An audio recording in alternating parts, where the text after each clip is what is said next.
السلام علیکم فرینڈز، امید ہے کہ آپ سب خیریت سے ہوں گے۔ پتھروں کی اس سیریز میں آج کا ہمارا ٹاپک ہے نیلم پتھر۔ نیلم پتھر، جس کو پتھروں کا شہنشاہ پتھر کہا جاتا ہے۔ نیلم کو انگلش میں بلو سفائر کہا جاتا ہے۔ نیلم کو شمار مہنگے ترین جواہرات میں ہوتا ہے۔ نیلم کے پہننے کے اثرات بہت گہرے ہوتے ہیں۔ اس کے بارے میں یہ کہا جاتا ہے کہ یہ انسان کو فرش سے عرش تک اور عرش سے فرش تک پہنچا دیتا ہے۔ اس لیے آپ جب بھی نیلم کو استعمال کریں تو کسی مستند شخص سے اس کی رائے ضرور لیں۔ تو چلتے ہیں اپنے ٹاپک کی جانب۔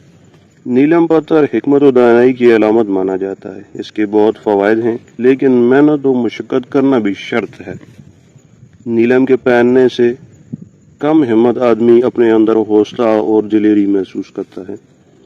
نیلم پہننے والا شخص اپنے دوستوں اور عزیزوں کی نظر میں محبوب ہو جاتا ہے، اور ایسا شخص جس نے نیلم پہنا ہو اس پر دشمنوں کا کوئی وار اثر نہیں کرتا۔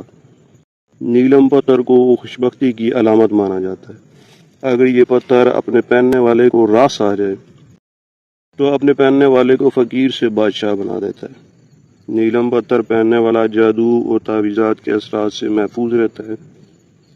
نیلم پہننے والے کو شیطانی خیالات اور وسوسے نہیں آتے۔ دل و دماغ کو طاقت دیتا ہے اور دل کی تمام بیماریوں میں فائدہ مند ثابت ہوتا ہے۔ دوستو، یہ تھی ہماری آج کی ویڈیو۔ اگر آپ کو ہماری ویڈیو پسند آئے تو ویڈیو کو لائک، شیئر اور چینل کو سبسکرائب ضرور کریں تاکہ ہماری آنے والی ویڈیوز آپ تک سب سے پہلے پہنچ سکیں۔ Thanks for watching. اللہ حافظ۔